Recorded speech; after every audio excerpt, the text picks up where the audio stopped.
Hello, welcome to Season 4 of How to Play D&D, the explainer podcast with one experienced dungeon master and one fellow scriptwriter to discuss D&D topics. My name is Kinsey, and my illustrious guest this week is Daniel Marsh. Hello, Daniel Marsh. Hello, Kinsey. Hello, how you doing? I'm doing very good, thank you. How are you? Yeah, I'm good. Better for seeing you, of course, as always. You sweet talk. Good week. Yeah, as good as it could be. Yeah, that's all we want. Good week. Don't want to be crying fully clothed in a shower every day. What about you? I think every other is about my limit. Yeah, it's good to know your place. And it's just a lot of washing. It's a lot of washing, especially when you're still wearing it all. Okay, well, can you guess what today's episode is about? First time on the podcast, so you might not be used to this. You know what, I'll take a stab. Rolls it hit. I think we're talking about your worst players. And we're going to do 15 minutes of calling them out. It's you! Let's get to it.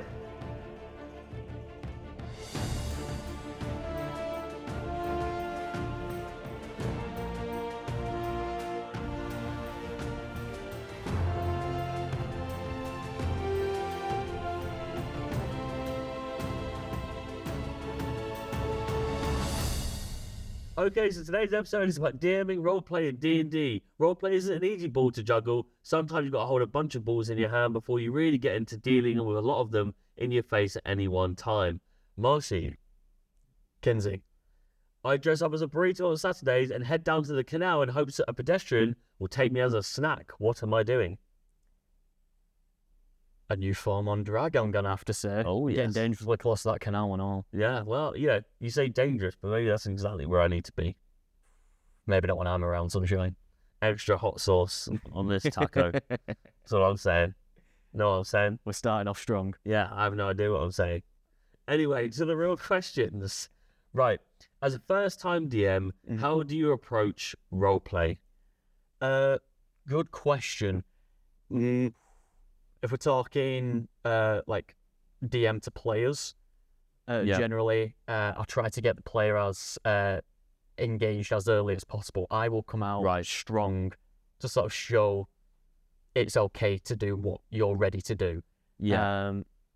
Absolutely, different players have different comfort levels, but I think the key thing is if you can start off with getting an NPC talking to somebody, or starting off with, even if out of session, you speak to one of the players, get them to do something for another player, like writing letters. You can start off that session already getting the ball rolling, getting everyone in the right mindset from the get-go. I like that idea, actually. I've not thought about that. Usually it's you kind of setting things up, creating little notes and, set pieces and stuff, but to get other players doing stuff for other players, one, they're like, oh, it's a bit secretive, which is quite nice. But two, that means they're, without even realising, they are role-playing. They're setting something up for their character to be doing with another character, which is great. You said about, you want them to go kind of like full hog when you get going in the session. What does that entail? What are you doing for them to, immediately get into it? You said they've got different levels of play or comfort. What does that look like? Yeah, I mean, you'll be able to tell me yourself about your time as a player and as a DM, but certainly with my players, some more experienced than others by a magnitude of several years, and what that really translates to is if I come out strong, I give an NPC a voice and I start giving some lore drops, a bit of a plot hook early on into the session. Nice. Just so that there's story going on, but also I'm showing you can do a voice if you want to. You can start thinking about how your character would be in any setting. Really just, in my mind, if I put myself in the boots of any character I'm playing as the DM, I'm hoping it makes it more comfortable for the players to do the same with their consistent player through the campaign. Have you had to do anything the same? Yeah, it's a weird one actually, because I don't think about it of the levels of player. There's I play with a player who's been playing for 10 years. I play with a player who is literally their first campaign. So first ever session was with me. I think I'm kind of going in with what I want to see. If I was a player, this is what I would hope to see. It doesn't mean that it's about me, but what excites me, I wonder if that would excite someone else, And so I bring an NPC in, having people like do scenarios that involve them talking to each other that's not necessarily combat or a puzzle. Absolutely, I think it's really good. But also, like, you know, when you play a game, do you remember, I mean, everyone who listens has probably definitely done this. When you play like GTA and you like drive the car and you sit in the red, like, do you know what I mean? You go like through do the proper taxi stuff. Yeah, and that kind of thing. To me, a good game, whether that's digital like or physical, is me thinking I'm there. So if it's a regular chat with someone that doesn't mean anything to the storyline, that's good role play. If I feel like I could just talk to Sam the Goblin when he's not important 100%. to why I'm here, there and the DM is willing to be Sam the Goblin, doesn't have to do the voice, but like just doesn't go, oh yeah, he doesn't talk, he's not important to the story. Flesh it out, make it feel like Sam could have a family. Sam has an age. Sam has a reason to be in the tavern, like, you know, and that's what I'm looking for, and that's what I try to do. The funny one, though, saying Sam the Goblin is names. You try to have names, you try to make a real, you know, build the world, but then there'll always be a moment where a player catches you out and go, well, what's their name? And you go, fuck. And that's part of the fun. It's absolutely fine to not have things complete, but definitely don't then just shut down and go, I can't do that for you. Whether you're new or old as a DM, don't say no. Just embrace it. They're winging it in your world, and you've got to wing it when it becomes theirs, I think. Agreed, but I'm in the opposite camp when it comes to names. Right, okay. You got names. Before my session, I did my own source book. I have a double page just dedicated to names and professions. Yeah, all right, okay. I could just pick that one out, throw them together. If I want to, there's a voice. What it'll be off we go. For me, everything they need to do in the session will be complete, unless I actually genuinely forget something. But it'll be when you describe something in the distance and they go, yeah, actually, fuck the session, I just want to see what's in the distance. And you're like, I don't have names for the shadows, and they don't. You're not meant to go to the shadows, you're meant to run from the shadow. Then you're starting to name them Sam when he's a goblin, you know.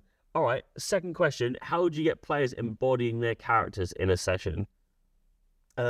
I can actually give you an example from a recent session of mine. Yeah. Something I like to do is I use little post-it notes for moments where I want just that player to experience something.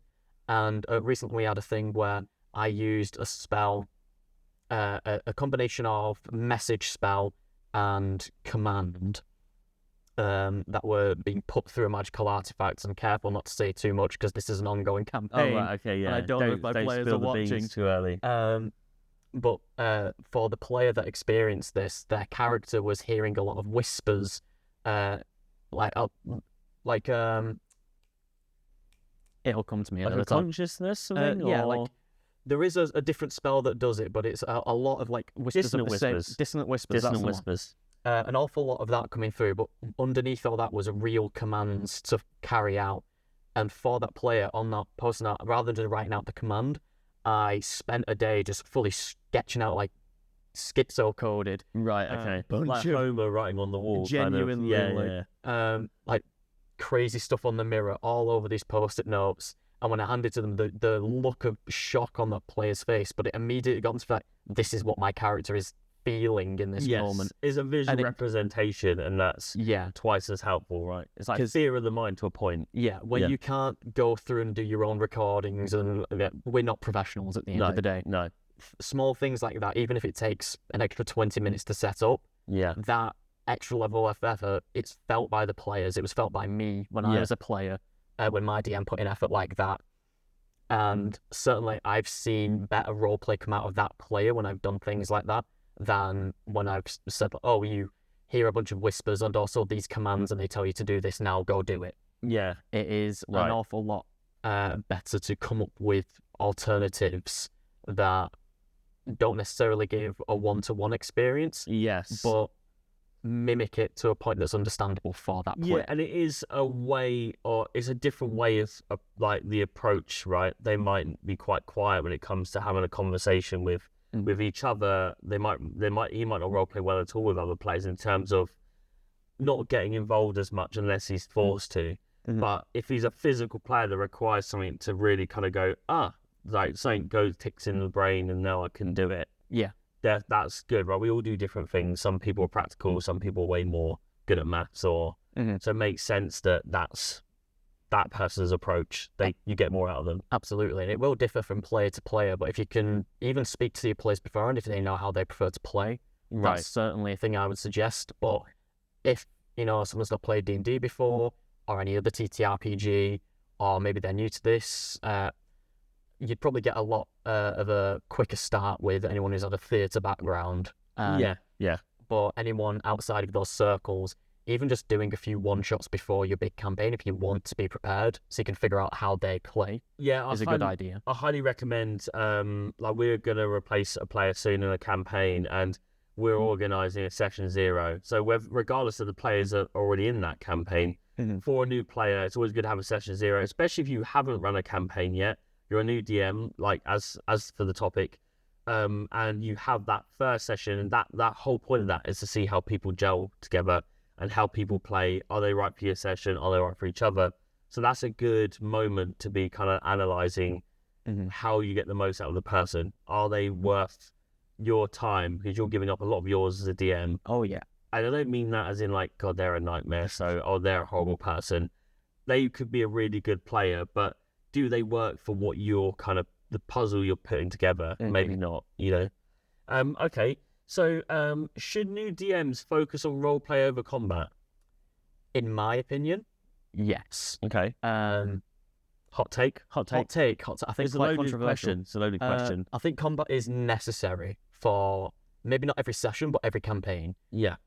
Anyone who's heard of D&D, if it's their first time coming into D&D and your first time DMing it, certainly you're going to want to get familiar with combat rules, because it will come up sooner or later. 100%. You can't avoid it. You can't be diplomatic. Someone in your party, one point or another, is going to say, I want to punch that bar staff. Yeah, for It's absolutely going to no happen. reason.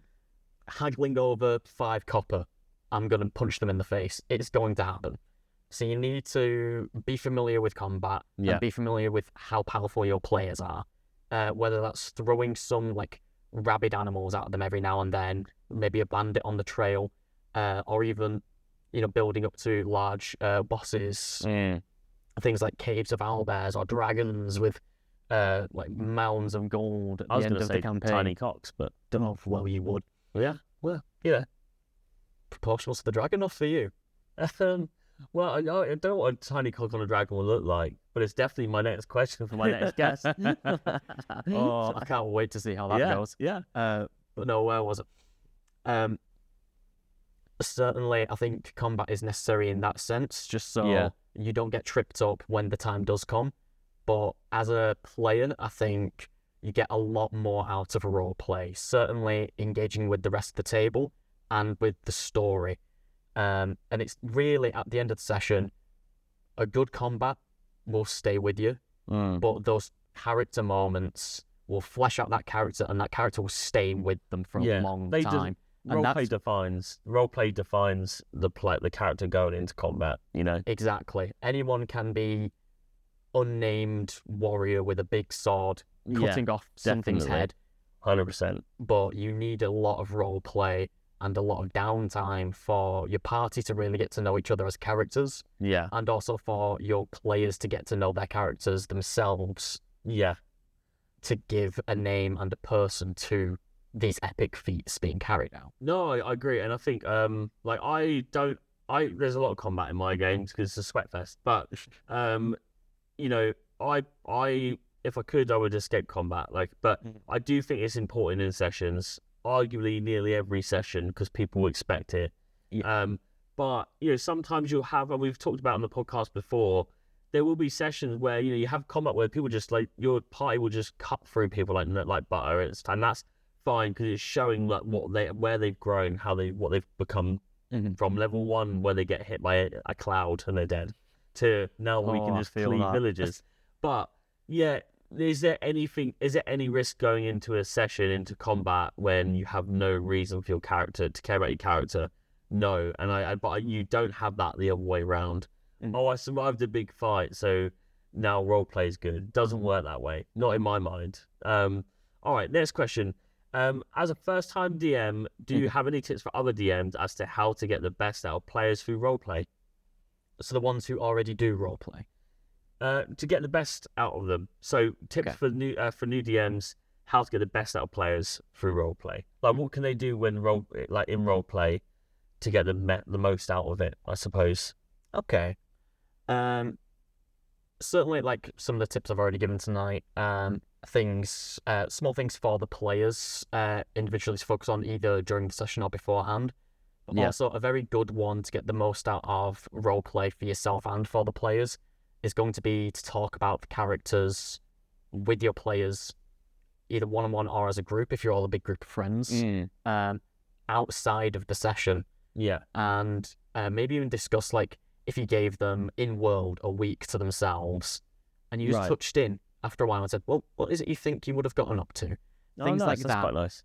And for me, it gets the player thinking about who they are as a person when they are that character. When there isn't an immediate threat in front of them or a quest to be following. Yeah. And I think that then adds in, like, your morals, your ethics, hell, even politics, if you're going with a campaign going down that route. And what you get out of thinking like that is a much more informed roleplay session in your next D&D session. Yeah.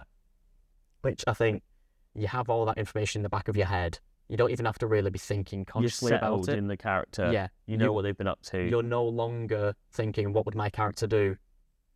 For me, when I've had that done for me, I felt much more comfortable just being my character as that player, rather than, okay, well, what would they do now? Because I've written down they are a chaotic neutral. What does a chaotic neutral do in this scenario? Yeah. I think getting comfortable with this character being their own person and existing and having existed before the campaign. So just having those small discussions doesn't have to be like a big sit down and talk about it. It can just be, what do you think they would do in this scenario? Hypothetical. Yeah. I think that's another little good side tip alongside some of the others that I've told you. It's a good way of going about it. I definitely get them kind of doing like mini puzzles, and I don't mean that as in like, to get through this door you need this. I kind of give them like everyday scenarios in session that kind of requires them to talk to one another. So it won't be a hag comes along and they have to like kind of try to deceive her rather than go to combat or whatnot. It will be like, well, where do you go next? You'll hear it on the streaming we did a while back now, or even in sessions, if we played sessions together. I always kind of read a bit of the story and I go, what do you do? And that way it's not a case of going, oh, what are you going to go, like, where are you going next? Or I've given you only one option. I'm usually putting that in to kind of, it's like an inciting incident, right? They have to respond to that. They need to give me something.